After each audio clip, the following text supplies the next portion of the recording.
What do I do about having no sex drive? This is JJ Virgin, 4-time New York Times bestselling author, celebrity nutrition expert, and fitness Hall of Famer.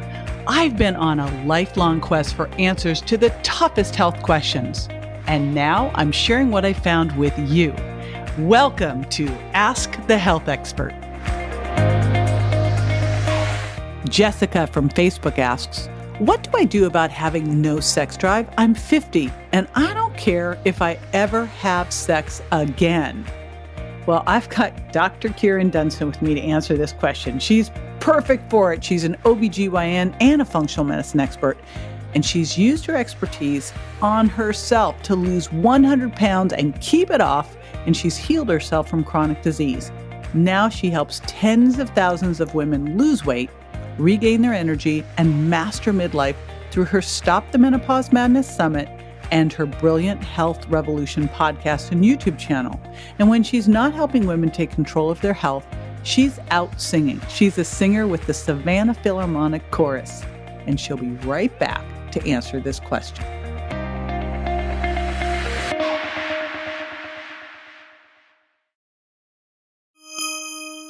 I hear this statement from women all the time, and I used to feel that way myself. So it's very common, and it's therefore quote unquote normal, but it's not optimal. And there's a difference. Just because everybody's having it doesn't mean it's okay. And it's not okay because we're wired for sexual activity, and sexual activity actually nourishes us in ways that other activities won't. It actually helps to balance our hormones, decrease our stress hormones, increase our blood flow, and it has so many benefits for us. And it helps to nourish our relationships and our feeling of connection to others in the world.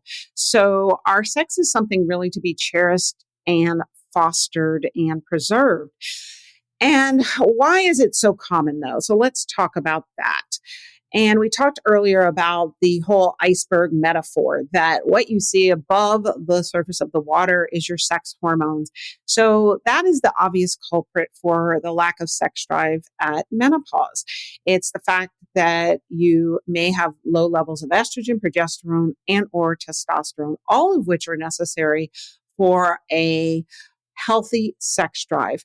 So that's the obvious answer. But I have seen plenty of women who have gone to various doctors and gotten on bioidentical hormones.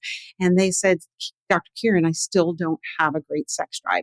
So you've got to go below the surface of the water. And again, look at the rest of that ginormous ice ball and see what else is contributing. And the biggest culprit that I find killing sex drive in menopause is cortisol. And that is because your sex hormones are necessary and not sufficient for a healthy and normal sex drive. So what do I mean by that? You want to have a great sex drive because we've uncoupled sex from reproduction, but your body doesn't see it that way. Your body says, I only want you to have a good sex drive when you're going to reproduce and make a healthy baby, and you're going to be around for 18 years to care for it till it can take care of itself and survive. So your body will actually cut off your sex drive when you're not optimally healthy. And what does it use as its barometer? Your cortisol, your stress hormone. I call it Queen Cortisol because it really is the main determinant of your overall health status. It determines your sleep-wake cycle, your energy level, your weight, and your immune system function, whether you get sick or not, whether you get cancer or not, and whether you have a sex drive or not. So if your cortisol is struggling, and we talked earlier about how if you're having menopausal symptoms, it might not only be your sex hormones. You got to look below the surface at the iceberg under the water, and that could be cortisol and other problems that you're having. It's the same with your sex drive. So your cortisol being abnormal will kill your sex drive in a heartbeat. So you've really got to address that. And I find that once you really address the cortisol issues, you fix what's stressing out your cortisol, and that's a topic unto itself, and you balance out the sex hormones, that women in their 50s and beyond can have wonderful sex drive and really a healthy sex life that helps to nourish them physically, mentally, emotionally, spiritually. And the other thing I would say is that no sex drive is really important to pay attention to. Speaking of that language of the body that you're now listening to, and what is your body saying?